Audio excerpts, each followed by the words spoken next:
ನಾಡಹಬ್ಬ ದಸರಾ 2024ಕ್ಕೆ ಈಗ ಮೊದಲನೇ ಹಂತದಲ್ಲಿ 9 ಆನೆಗಳು ಬಂದಿದ್ದು, ಎರಡನೇ ಹಂತದಲ್ಲಿ 5 ಆನೆಗಳು ಬಂದಿದ್ದವು.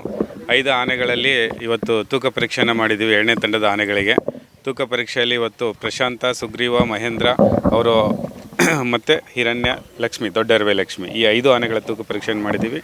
ಅದರಲ್ಲಿ ಪ್ರಶಾಂತ ಬಂದು 4875 kg ಇದ್ದಾನೆ, ಹಿರಣ್ಯ 2930, ಮಹೇಂದ್ರ 4910, ದೊಡ್ಡ ಅರವೆ ಲಕ್ಷ್ಮಿ 3485, ಸುಗ್ರೀವ 5190.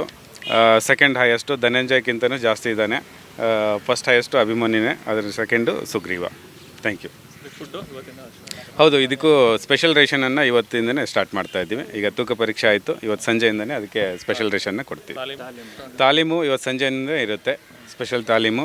ಆಮೇಲೆ ಸಂಡೇಯಿಂದ ವೇಟ್ ತಾಲೀಮು ಕೂಡ ಇದಕ್ಕೂ ಇರುತ್ತೆ.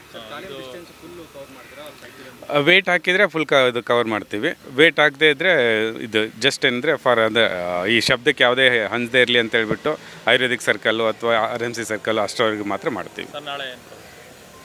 ನಾಳೆ ಪೂಜೆ ಇದೆ 12:30ಕ್ಕೆ. ಗಣೇಶ ಹಬ್ಬ ಇರೋದ್ರಿಂದ ಗಣೇಶನ ಪ್ರತಿರೂಪವಾದ ಆನೆಗಳಿರೋದಕ್ಕೆ ನಾವು ಪೂಜೆನ ಇಟ್ಕೊಂಡಿದ್ದೀವಿ 12:30ಕ್ಕೂ. ನಿಮಗೂ ಎಲ್ಲರಿಗೂ, ಮಾಧ್ಯಮ ವೃದ್ಧರಿಗೆ ಮತ್ತು ಎಲ್ಲರಿಗೂ ಕೂಡ ವೆಲ್ಕಮ್ ಮಾಡ್ತೀವಿ.